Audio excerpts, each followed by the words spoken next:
Queridos maristas de Champañá, este año 2016 celebramos la fiesta de San Marcelino Champañá en el contexto del año Fourvière y del Jubileo de la Misericordia.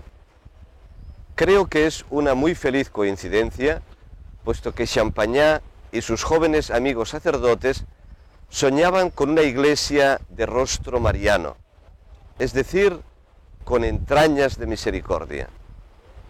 Soñaban con una comunidad cristiana que tuviera la misericordia como base de su vida y misión. El próximo mes de julio celebraremos que hace 200 años esos jóvenes se comprometieron a hacer realidad su sueño, al que dieron el nombre de Sociedad de María. Hacer memoria de ese acontecimiento nos compromete también a nosotros a ser misericordiosos como el Padre y a ser como María, reflejo de la ternura de Dios. Existe pues un vínculo evidente entre este año Fourvière y el Jubileo de la Misericordia.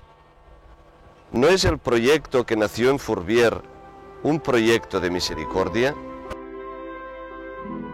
El Papa Francisco, al convocar este año jubilar, nos invitaba a todos a contemplar y a vivir el misterio de la misericordia.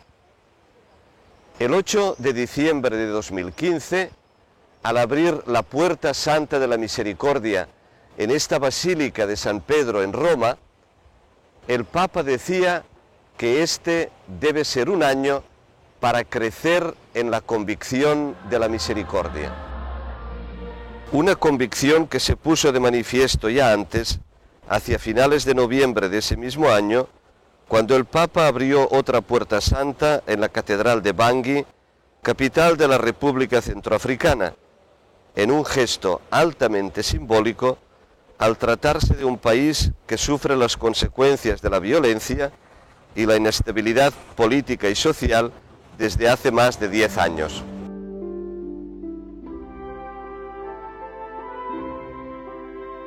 Je suis très heureux que pour cette année, le pape commence l'ouverture de l'année de miséricorde en République centrafricaine. Il y a eu beaucoup de morts, il y a eu beaucoup de haine dans le cœur des gens. Alors, venir ouvrir cette année de miséricorde en Centrafrique, ça veut dire qu'il a vraiment initié la réconciliation, l'abandon de la haine pour la culture de l'amour, la culture de la charité. Quand le pape est parti, il est entré au quartier musulman. En sortant, les musulmans étaient sortis. Et les chrétiens se sont tenus la main, ils ont fait une sorte de rang, une ligne à gauche et une ligne à droite. Les musulmans étaient au milieu, sur la piste, et les musulmans ont marché jusqu'au stade pour assister à la messe. Et quand les musulmans sont arrivés devant le stade pour entrer pour la messe, ils ont été applaudis par tous les chrétiens qui étaient là. Donc c'est un geste très fort de réconciliation, et puis de la culture, de la charité et de l'amour. Donc l'année de miséricorde initiée à Bangui, je pense que c'est vraiment un point très important parce que ça a ouvert la voie à la réconciliation totale. Et nous espérons qu'après les élections, la réconciliation sera vraiment effective. Al atravesar la Puerta Santa, dice el Papa, nos dejamos abrazar por la misericordia de Dios y nos comprometemos a ser misericordiosos con los demás como el Padre lo es con nosotros. La misericordia es la viga maestra que sostiene la vida de la Iglesia, continúa diciendo el Papa. De hecho, una de las palabras hebreas usadas para referirse a misericordia es rahamim, derivada de rahem, útero. La misericordia, por tanto, da vida. La misericordia sostiene la vida. Y nadie, como alguien que ha vivido la experiencia de ser madre, puede entender la conexión que existe entre útero o seno y misericordia. Greetings from Sydney, Australia. Very recently, I was asked to share my reflections on the connection between mercy and the womb as part of a wider Marist reflection for the current Jubilee Year of Mercy. A rather surprising request. I'm not a gynecologist, a biblical scholar or a theologian, so why ask me? Well, I am a small and unusual shape on the periphery of the Marist network, or polyhedron, as Brother Emili called it a few days ago.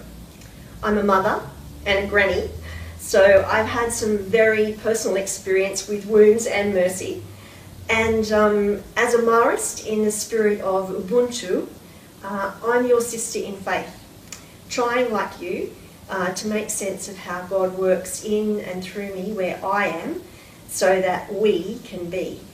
So, if not me, then who? Being retired now, I have more opportunity to interact with many different people in my little village. It's fascinating how often I've observed women stopping to speak to other women who are very pregnant, me included. And not only to speak, but to touch. It's as if the swelling of the womb is an invitation to reach out to the little stranger growing there through the body of the mother, offering a kind of blessing to both of them. It really crosses the boundaries of social sensibility, and it's certainly something that only women in my culture could get away with. I remember that when I was pregnant, other women used to do that to me. And I've realised that if I place my hands on my body, like I used to when I was at my most pregnant, I can still feel the echo of my children growing there, as if my encounter of the mystery of God in the new life remains a physical memory in my ageing body.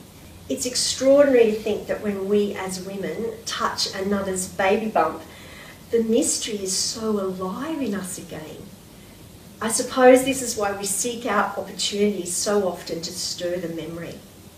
And no wonder the meeting between Elizabeth and Mary was such a powerful one. What an intimate and holy embrace between those women and their little ones. And I must say that in responding personally to Marsland's invitation and his model to enter into an intimate relationship with Mary, that I have been gifted with a sense of this same strong physical connection to a very special mother. I can touch her often, and through her, touch her son, the face of mercy. We cannot, in my view, speak of the symbolism of the womb without recognising God's gift of the physical and sacramental intimacy between a loving husband and wife, child and mother, father and family.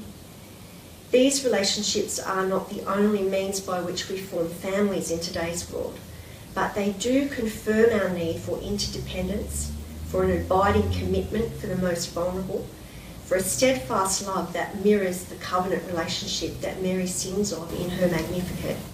There's Mary singing that Magnificat to me again. Action, justice, mercy.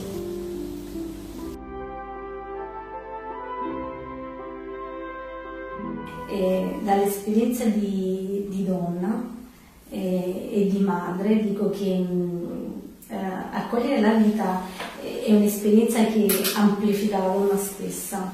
Accogliere significa fare spazio all'altro fondamentalmente, e questo avviene anche nel concepire un figlio. È un corpo che si prepara ad accogliere ed è un corpo che fa spazio, ed è un'esperienza che trasforma, e non solo fisicamente ma anche mentalmente, interiormente, e trasforma la parte più profonda di se stessi. E io dico che dall'esperienza della maternità si ritorna alla donna una sensibilità rinnovata, e una sensibilità che amplifica fondamentalmente, e far nascere un figlio, avere un figlio cambia la prospettiva con cui si guarda la vita, la prospettiva, il modo di guardare, di sentire, di gustare, percepire la vita stessa, ed è il legame che si sviluppa dal concepire alla fine, un legame, si dice, viscerale tra madre e figlio. Questo non solo perché un figlio lo si porta in grembo, ma perché lo si ama in modo viscerale e le emozioni viaggiano su una frequenza d'onda diversa. Fin dai primi mesi di vita si sente il figlio muovere nel proprio corpo, si percepisce, e questo modo di percepire così affinato, io dico che un po' resta, come un figlio lascia una traccia, no? Nell'esperienza di madre, e alla donna ritorna questo avere affinato. Dice Isaia: si dimentica forse una madre del suo bambino, così da non commuoversi per il figlio delle sue viscere. E ancora dice: anche se costoro si dimenticassero, io non ti dimenticherò. E l'immagine di un Dio che è madre, è un Dio che allo stesso modo di una madre genera, accoglie prima di tutto e genera, dona vita, e ama con viscere materne, quindi ama con un amore viscerale, che è un amore coinvolgente, un amore che parte dalla sede più profonda di se stessi.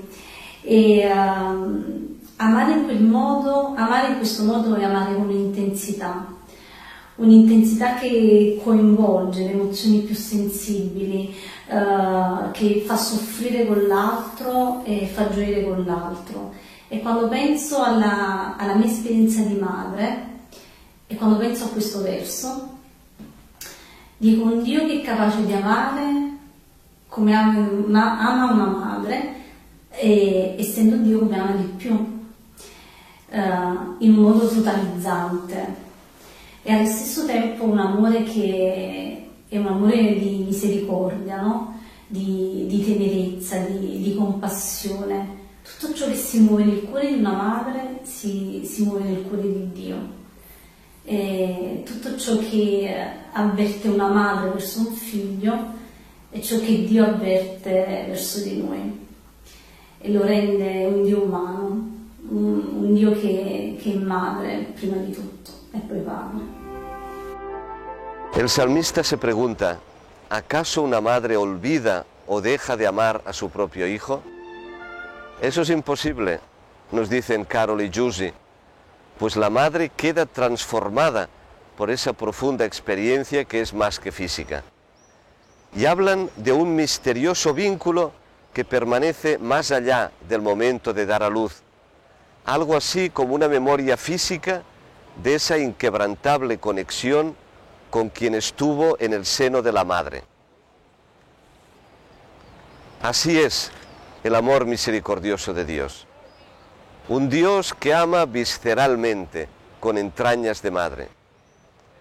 El año jubilar nos invita a ser misericordiosos como el Padre, o mejor, a ser misericordiosos como el Dios que es Padre, Madre, a abrir pues nuestros corazones a las dimensiones del mundo y a amar concretamente a todas las personas, dejándonos conmover por sus necesidades.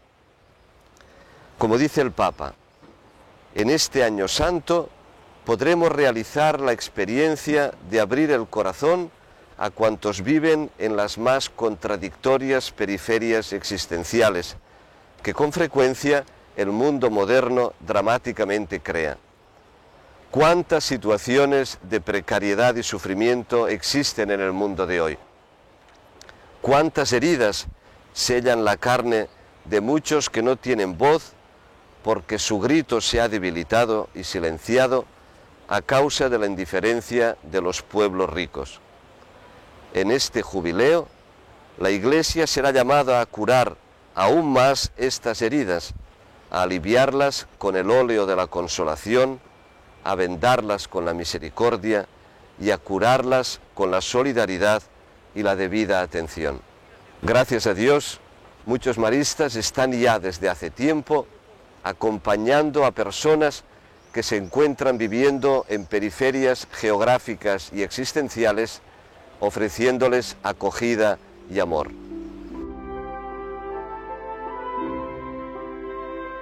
Pour les derniers événements qui sont produits à Bobandana, c'était en 2012-2013.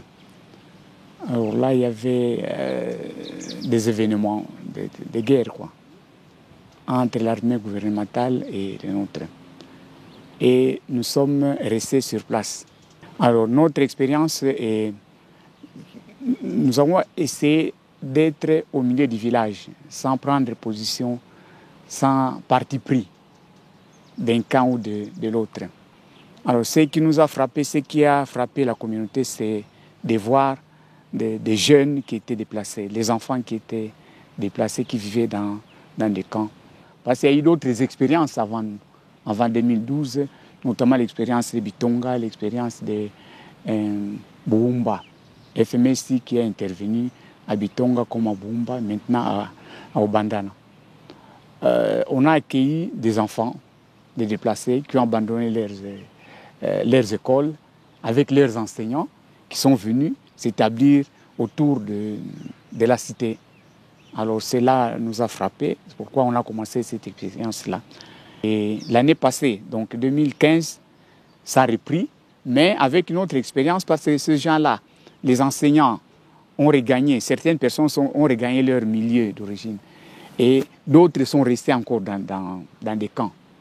Donc, alors on a dit, bon, que maintenant que FMSI rénouvelle l'expérience, alors on peut toujours recommencer. Alors qu'est-ce qu'on a dit? On a envoyé des gens aller recruter, donc des jeunes laïcs maristes, puis ce sont des élèves aussi, qui ont fini maintenant. Alors on a recruté maintenant des enseignants parmi ces gens-là qui ont un peu d'expérience et l'esprit mariste pour inculquer petit à petit à ces petits enfants-là. Alors c'est ainsi qu'ils allaient recruter, après que les autres là qui étudient avant midi vont à l'école, les enfants qui restent à la maison. Donc ça veut dire que ce sont des gens démunis ou bien qui ne savent pas où aller. Alors ce sont ces gens-là qui étaient recrutés. Et ils sont venus à l'école, comme toujours, première jusqu'en sixième. Et les enfants se sentent intégrés. Donc c'est une école mariste. C'est entre 300 et 400. 400, autour de 400. Mais on a déjà connu un peu 2 décès pour cette année, des enfants de l'école primaire. Donc c'est vraiment des montagnes, des nouveaux montagnes, de voir les petits qui, au lieu d'aller à l'école, restent à jouer, à faire n'importe quoi, parce qu'ils ne sont pas, les parents ne sont pas capables de les amener à l'école. Et des milliers, des milliers, bon. On ne peut pas s'occuper de tout le monde, mais ceux qui sont là, on tâche de les rendre comme les autres, quoi, pour qu'ils se sentent un peu humains, qu'ils retrouvent leur dignité. Et ils sont fiers, ils apprennent facilement, ils sont très fiers. Et même sous la pluie, ils viennent. Non pas des parapluies, non pas des perméables, mais sous la pluie, ils viennent. Alors, parfois, les gens qui sont réguliers n'aiment pas l'école, et ceux qui n'ont pas la possibilité d'y aller, ceux-là vraiment se sentent plus motivés que... Alors, souvent, parfois, on se demande ça, c'est quel contraste. Oui, je crois que ça vaut la peine. Parce que notre charisme nous pousse vers les plus délaissés. Donc ces gens-là aussi ont droit à la vie, ont droit à l'éducation. Je crois que ça vaut la peine. Donc c'est un projet qui vaut la peine, quoi. Dans un milieu où des turbulences, tout le monde encourage, la paroisse, la coordination, on explique ce qui s'est fait. Alors, du bon, c'est une bonne chose, alors il faut aller de l'avant. Il y a 5 camps de réfugiés au Rwanda. Un camp au nord, un camp à l'ouest, 2 camps à l'ouest, un camp au sud. Et ils sont 80 000 réfugiés. Et pratiquement, pour le moment, la moitié, ce sont des enfants et des jeunes qui sont là parce qu'ils sont là déjà depuis 18 ans. Mon impression, c'était une impression plutôt de tristesse parce que c'était une situation que je n'avais pas connue. Je n'avais jamais visité un camp. Et lorsque je suis allé voir ce camp-là, je leur ai demandé de m'introduire d'abord chez les enfants. Et ils étaient en classe. Le Haut Commissariat aux réfugiés a construit des classes pour les jeunes, pour les enfants de 6 à 12 ans. Quand je suis arrivé, il pleuvait très fort et le toit en plastique était troué et nous marchions dans la boue en pleine classe. Et ils étaient vraiment misérables, pratiquement pas de souliers. Il y en avait qui avaient un uniforme très usé et ils avaient un cahier par élève dans lequel ils écrivaient toutes les matières qu'on enseignait et souvent ils devaient se passer le stylo de l'un à l'autre pour pouvoir prendre des notes. Et le professeur avait un petit morceau de tableau noir sur lequel il écrivait, mais c'était dans l'obscurité. Les enfants avaient difficile à voir. Mais ceux avec qui j'ai parlé le plus longtemps, c'était ceux qui avaient terminé les 9 ans et qui n'avaient pas pu continuer l'école secondaire parce qu'eux, ils étaient plus désespérés que tous les autres. Et ils disaient qu'ils ne voyaient pas l'avenir et personne ne s'occupait d'eux, ni le Haut Commissariat aux réfugiés, ni le pays qui les avait accueillis, ni les ONG, personne ne s'occupait d'eux.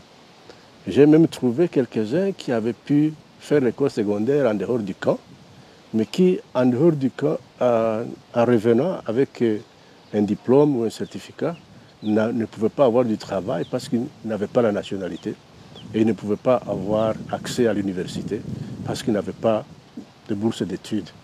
Et ils étaient encore beaucoup plus désespérés que le premier, le tout jeune qui était en classe. Et c'est avec cela que nous avons décidé de travailler pour voir ce que nous pouvions faire pour eux. Et puis nous avons organisé des cours de formation technique qui duraient 3 mois pour voir s'ils pouvaient avoir un petit travail, soit dans le camp, soit en dehors du camp. Et alors, comme mes confrères de la communauté étaient très occupés à l'école, ils m'ont demandé d'être responsable. Et j'ai été responsable de ces jeunes. Nous ne pouvions pas accueillir beaucoup, mais nous avons accueilli 20 au départ. Et nous les avons aidés donc pendant les 3 mois, mais pratiquement toute la communauté était impliquée. Nous avons commencé à les accueillir en octobre 2014. Le premier groupe a fait donc sa formation en octobre, novembre et décembre. Et ils ont reçu un certificat. Ils faisaient des métiers très ordinaires. Un groupe faisait la coiffure, apprenait à faire les cheveux, à tresser les cheveux. Et l'autre groupe apprenait à faire la cuisine pour aller aider dans des restaurants. Et après, quand ils ont eu leur certificat, ils ont commencé à trouver des petits jobs en dehors des camps, ou même à l'extérieur des camps.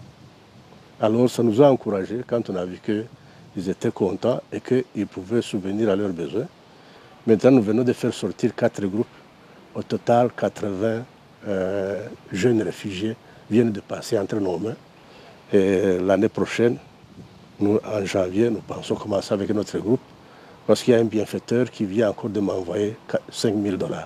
Ce que je peux dire comme frémariste et comme éducateur, pendant ces années où nous attendons, nous voulons célébrer le bicentenaire, c'est que réellement je pense que nous devrions réfléchir à nos origines, à ce que le Père Champagnat voulait de nous. Nous avons été habitués à entrer dans la congrégation en y trouvant des institutions déjà fonctionnelles, des constructions déjà faites, des structures déjà présentes, des élèves qui viennent sans que nous les cherchions. Et nous ne savons pas toujours distinguer au début qui a besoin de notre service, qui n'en a pas besoin, qui a besoin d'un apostolat spécial, qui a besoin d'un accompagnement spécial. Donc découvrir ces jeunes, pour moi, c'était comme redécouvrir ma vocation. C'est comme si c'était là où j'aurais dû être depuis que je suis devenu frémariste, parce que c'est là qu'il y avait les jeunes en difficulté et les jeunes qui avaient besoin d'une attention spéciale. Avant, je faisais, c'est vrai, je faisais attention aux jeunes, mais c'était des jeunes qui m'étaient envoyés. Tandis que là, c'était des jeunes dont j'avais découvert la situation exacte et des jeunes qui manifestaient vraiment un désir d'être aidés, d'être accompagnés, d'être compris, un désir de quelqu'un qui peut leur donner encore un peu d'espoir de vie. Donc pour moi, c'était une redécouverte de ma vocation comme religieux qui doit aller vers les plus vulnérables. C'était la première fois que je travaillais réellement avec les plus vulnérables. Seguramente que muchos de nosotros hemos experimentado que personas con escasos recursos son frecuentemente muy acogedoras y generosas. Con toda naturalidad y sencillez comparten lo poco que tienen. También nuestros hermanos de África nos recuerdan que no hacen falta grandes medios para ejercitar la misericordia. Basta un corazón sensible y fraternal y una gran confianza en María, nuestra buena y tierna Madre. No es necesario viajar a Roma para atravesar la puerta santa de la misericordia. Cada uno de nosotros, en nuestro propio ambiente, podemos encontrar puertas que nos hagan salir de nuestros egoísmos y nos acerquen a los demás. En palabras del Papa, abramos nuestros ojos para mirar las miserias del mundo, las heridas de tantos hermanos y hermanas privados de la dignidad, y sintámonos provocados a escuchar su grito de auxilio. Nuestras manos estrechen sus manos y acerquémoslos a nosotros para que sientan el calor de nuestra presencia, de nuestra amistad y de la fraternidad. Que su grito se vuelva el nuestro y juntos podamos romper la barrera de la indiferencia que suele reinar campante para esconder la hipocresía y el egoísmo. Decía al principio que el proyecto de Fourvière es un proyecto de misericordia. Demos gracias en este día de San Marcelino Champagnat por el don de las diferentes ramas de la Sociedad de María a la Iglesia y a la sociedad, que se han esforzado por ser presencia misericordiosa del Padre al estilo de María a lo largo de 200 años. La hermosa y original estatua de San Marcelino, situada al exterior de la Basílica de San Pedro, justo enfrente de la habitación del Papa, nos estimula a cargar sobre nuestras espaldas como el buen pastor a los niños y jóvenes de hoy, particularmente aquellos que viven en situaciones de mayor vulnerabilidad. Que San Marcelino y el testimonio de tantos maristas de Champagnat en todo el mundo nos hagan más fieles al espíritu de Fourvière, más misericordiosos. Buena fiesta de San Marcelino.